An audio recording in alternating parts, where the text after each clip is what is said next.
kailangan po natin na mag-evacuate para po ito sa kaligtasan po ng lahat. Ano? Buong maghapon nagbahay-bahay ang LGU sa sitio Mandulungan sa Barangay Gubat sa Daet, Camarines Norte para palikasin ang mga residente.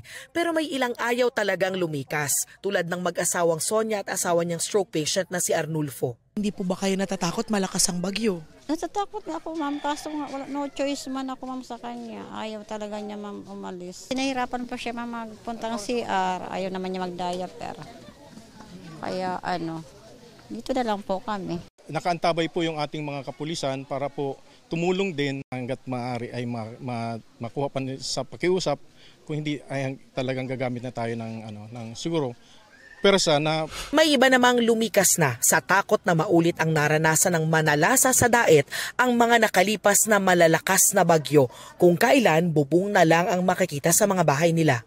Si Jonah na natroma dahil sa sinapit noong bagyong Rosing noong 1995, itinaas ang mga gamit sa bahay at nag-empake ng mga damit na dadalhin sa evacuation center. Kinakabahan po at yung napapanood ko po sa Cebu, baka maganon. Huwag naman sana.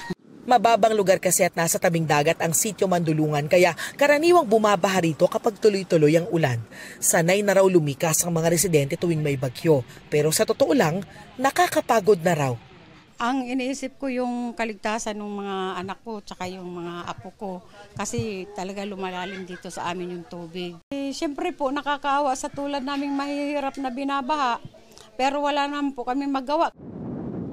Malaki ang mga alon sa Daet buong araw. May storm surge warning o banta ng daluyong sa Camarines Norte kaya bawal maligo sa dagat at bawal pumalaot ang mga mangingisda. Pero naligo pa rin sa dagat ang grupong ito. Hindi naman kayo natakot, sir, kasi malaki yung mga alon at malakas ang hangin. Sanay na po kami, ma'am. Taga-probinsya po kami, kaya sanay na po kami. Bawal na po, pero paalis na rin po kami. May mga residente namang nagkumpuni ng bubong at naglagay ng mga pabigat bilang paghahanda sa pagtama ng bagyo. Ang mga residenteng may budget, nagpabook sa mga hotel. Kahapon pa naka-heightened alert ang probinsya ng Camarines Norte. 9 sa 12 bayan dito ay nasa tabing dagat, kaya binabantayan laban sa baha at pagtama ng storm surge. Handa na ang evacuation centers, food packs at rescue equipment. Nasa gitna kami from pasok ng area ng Bicol region and then going to projected landfall nila.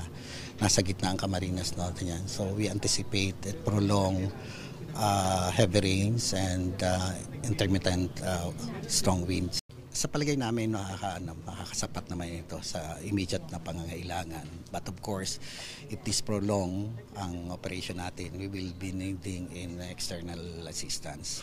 Sa Pio Duran sa Albay, pansamantalang inilipat ang mga pasyente ng Pio Duran Memorial District Hospital sa bagong hospital building sa Barangay Karatagan bilang paghahanda sa pananalasa ng bagyong Uwan.